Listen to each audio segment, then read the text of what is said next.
Introdução. O trabalho tem como objetivo analisar as forças e materiais de uma estrutura. Este projeto tratará de uma torre estaiada. Uma torre estaiada é uma estrutura composta por uma torre individual suportada por um conjunto de cabos. A base da torre é segurada por um engastamento de concreto, assim como o suporte dos cabos.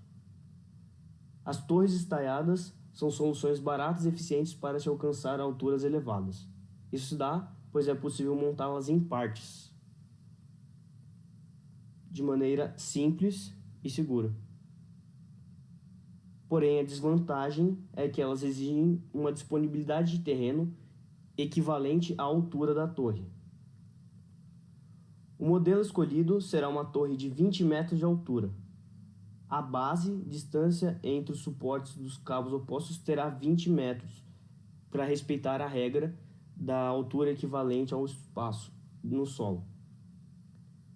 Essa torre será composta de 2 módulos de 10 metros, a base e o topo. 2 conjuntos de cabos, uma para cada parte, e uma antena de 2 metros. Os materiais iniciais do projeto. Serão assumidas simplificações para tornar o projeto mais fácil de ser dimensionado, começando pela torre. Como nas torres estaiadas são utilizadas estruturas de treliça complexas, será considerado que a base da torre será um paralelepípedo com as seguintes dimensões.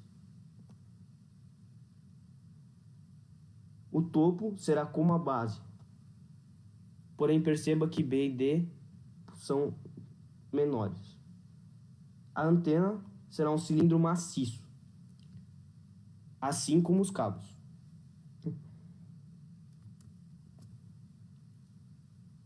O carregamento na estrutura. O carregamento será a força resultante de uma corrente de ar sobre a estrutura. Como uma torre estaiada é um corpo 3D, foi assumido que o vento sopraria paralelamente a um dos eixos formados pelos suportes dos cabos, como mostra a figura.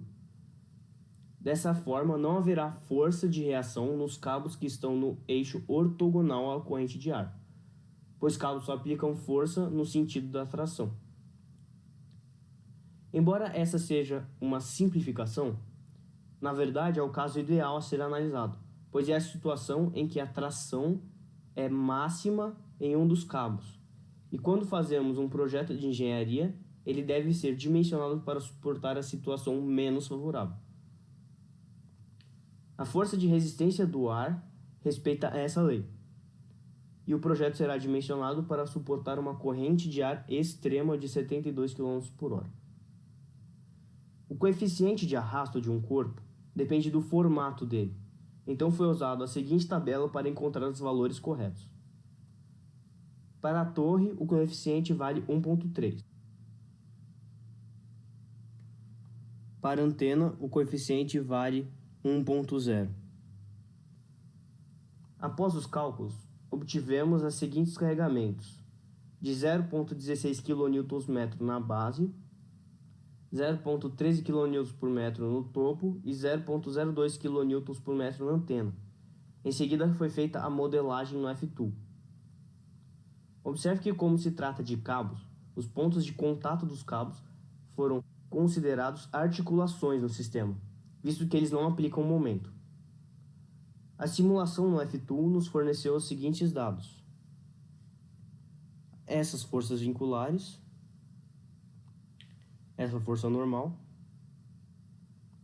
força cortante e esse momento flutor. Ao analisar esses dados, encontramos uma inconsistência. Vemos que no ponto 1 há forças no sentido da compressão do cabo, o que é impossível, visto que cabos aplicam força apenas no sentido de tracionamento. No entanto, essa inconsistência, na verdade, nos dá um valor importante. Quando cabos são usados em construções, é necessário aplicar sobre eles uma tração inicial para que eles estejam sempre tracionados. Portanto, podemos dizer que a tração inicial será equivalente à força vincular resultante. Ainda mais, essa situação nos dá outra informação importante. a carga máxima aplicada sobre um dos cabos. Como a tração inicial vale 1,8 kN, olhando para o ponto 3, vemos que a tração inicial se soma com a força vincular, ou seja, 3,6 kN de força, serão aplicados no conjunto de cabos da direita. Agora faremos um estudo de resistência dos materiais para determinar os materiais que melhor se adequam ao projeto. Primeiro, a torre. De novo, por serem usadas estruturas treliçadas muito complexas, não será feito um estudo sobre o material da torre nesse projeto. Nos cabos, porém, é possível fazer um estudo aprofundado. Na situação de tração máxima, resolvendo um sistema simples, podemos encontrar o valor de tração aplicada sobre os cabos 1 e 2. Vemos que o maior valor é a tração no cabo 1, de 2,26 kN, ou 0,23 toneladas força. Portanto, essa é a força que o cabo deve suportar. Usando o catálogo da empresa CIMAF, podemos descobrir qual é o cabo ideal. Primeiro nos deparamos com os tipos principais de cabos: alma de fibra e alma de aço. Como o cabo em alma de fibra é mais flexível, deverá ser escolhido o outro, a alma de aço, pois queremos evitar a flexibilidade dos cabos, que daria um maior grau de liberdade de movimento, que nesse caso permite que a estrutura esteja sujeita a fenômenos como entrar em ressonância devido a uma corrente de ar, que pode causar danos na estrutura, inclusive derrubá-la. Para determinar o fator de segurança, foi usada esta tabela. Nela vemos que o fator para cabos estáticos é de 4. Sabemos que a carga de trabalho vale 0,23 toneladas força. Logo, a carga de ruptura mínima deve ser de 0,96 toneladas força. Portanto, o cabo ideal é o da classe 6x7 de 4 mm.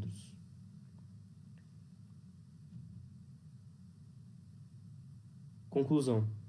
Embora o resultado final esteja longe de ser ideal, é capaz de extrairmos do projeto os passos necessários para o desenvolvimento de um projeto de engenharia real para a construção de uma torre estaiada. Seriam estes passos: primeiro, as dimensões do projeto que serão utilizadas; depois, a análise das forças aplicadas na estrutura; depois, o estudo das forças vinculares; e, por último, a determinação dos materiais ideais para a concretização do projeto.